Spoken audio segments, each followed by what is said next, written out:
Gun violence. Gun violence is a daily scourge that threatens our most fundamental right, the right to life. More than 600 people die every day as a result of firearms violence, which is driven in part by easy access to firearms, whether legal or illegal. Anyone could be affected by gun violence, but it often disproportionately impacts people of color, men and boys in deprived communities, and other marginalized groups. Domestic violence involving firearms also puts women at heightened risk of death or life changing injuries. Sometimes the mere presence of firearms can make people feel threatened and fearful for their lives. They may be too afraid to attend schools or health facilities. Community-wide gun violence may prevent services from fully functioning, which can harm access to education or healthcare. The vast majority of gun violence occurs outside of armed conflict settings. A significant proportion, in some states more than half, of firearm deaths are caused by suicide and accidents. Our human rights are not protected if our leaders fail to tackle and end the epidemic of gun violence and gun deaths.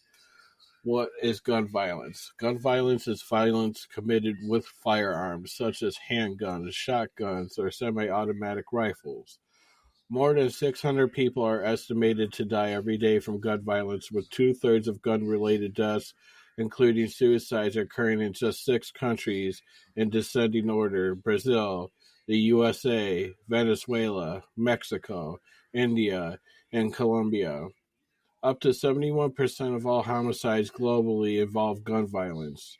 The majority of victims and perpetrators are young men, but women are at particular risk of violence from an intimate partner possessing a firearm. Sexual violence can also be perpetuated at gunpoint. Firearms cause devastating injuries that leave a lasting impact on mental and physical health. Some gunshot victims need intensive, lifelong care. Others may lose their ability to work. Many have little or no access to programs that offer adequate long-term care and rehabilitation. How many guns are there? More than 1 billion firearms are in circulation globally. The vast majority, 85%, are in the hand of private individuals, 13% are in the military arsenals, and 2% are owned by law enforcement agencies. Gun violence committed by private individuals is typically concentrated in low-income urban neighborhoods with high levels of crime, including drug trafficking. Many of these areas are blighted by inadequate policing or policing which does not comply with international standards on human rights and law enforcement, and a lack of access to public services. Therefore, easy access to and proliferation of firearms combined with socioeconomic factors can have a harmful impact on the community's full range of human rights. Gun violence and the right to health. Gun violence can rob people of their lives, health, and right to health care. People living in communities plagued by firearm violence may find it difficult or even dangerous to access healthcare facilities. This is especially true in areas where neighborhoods are partitioned by armed criminal gangs or are subject to curfews due to insecurity. Gun violence can also deter local authorities and NGOs from setting up community health services and contributes to poor staff retention. Survivors of domestic violence often do not have the essential psychological support or safe accommodation they need in neighborhoods wrecked by firearm violence. The psychological toll from rampant gun violence is often heavy, particularly for victims, their family members, and those who have witnessed shootings. Survivors may be left with debilitating and life-changing injuries which require long-term medical and social care. Gun violence and the right to education. Mass shootings and other firearm violence can disrupt children's education and make students' journeys to and from school dangerous. Endemic gun violence damages the learning environment by disrupting school attendance and rates of retention and makes it harder to recruit and retain teaching staff. This can, in turn, lead to poorer outcomes for students in terms of employment and income. It can also perpetuate cycles of deprivation, crime, and violence. The link between discrimination and gun violence. Gun violence exacerbates the impact of systemic discrimination. In 2020, 60.9% of the 19,995 people killed by gun homicide in the U.S. were African Americans, despite African Americans making up just 13% of the U.S. population. Black men and boys aged 15 to 34 are more than 10 times more likely to die from firearm homicide than white men and boys of the same age group. Failure to address systemic discrimination, failure to keep firearms out of the hands of those most likely to misuse them, and failure to invest in gun violence prevention programs all contribute to the crisis. Women facing domestic violence and children are also disproportionately affected by gun violence. In 2020, the ratio of women in the Caribbean killed in gun violence was more than 3 times the global average. In the USA, guns are now the leading cause of death for children. Furthermore, between 2% and 7% of all injuries treated at U.S. pediatric trauma centers are gun-related. Case study, United States of America. In 2022, there were 45,222 gun deaths in the United States, which per capita is significantly higher than in other industrialized countries. Successive U.S. governments have allowed gun violence to become a human rights crisis. The USA lacks measures such as a national firearm registry to monitor gun ownership. Individuals can lawfully carry concealed firearms in public in every state in the country. Only 3 states, California, Florida, Illinois, and the District of Columbia, have laws that generally ban people from openly carrying firearms in public. The number of firearms suicides by Black, Latino, and Asian teenagers is growing at an alarming rate. Analysis of data from the CDC shows a 120% increase between 2011 to 2020.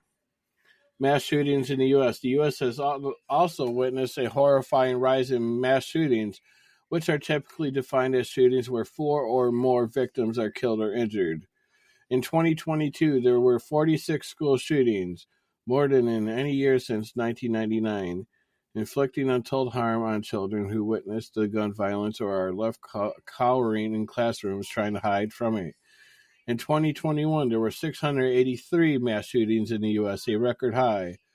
Top deadliest mass shooting incidents in the USA in recent years was 2015 nightclub in Orlando, where 49 people were killed and 53 were wounded.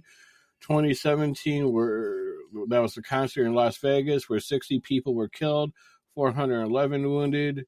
2019, the store in El Paso, where 23 people were killed and 23 people wounded. Gun violence figures worldwide: 250,000 deaths due to gun violence in June 2019 alone.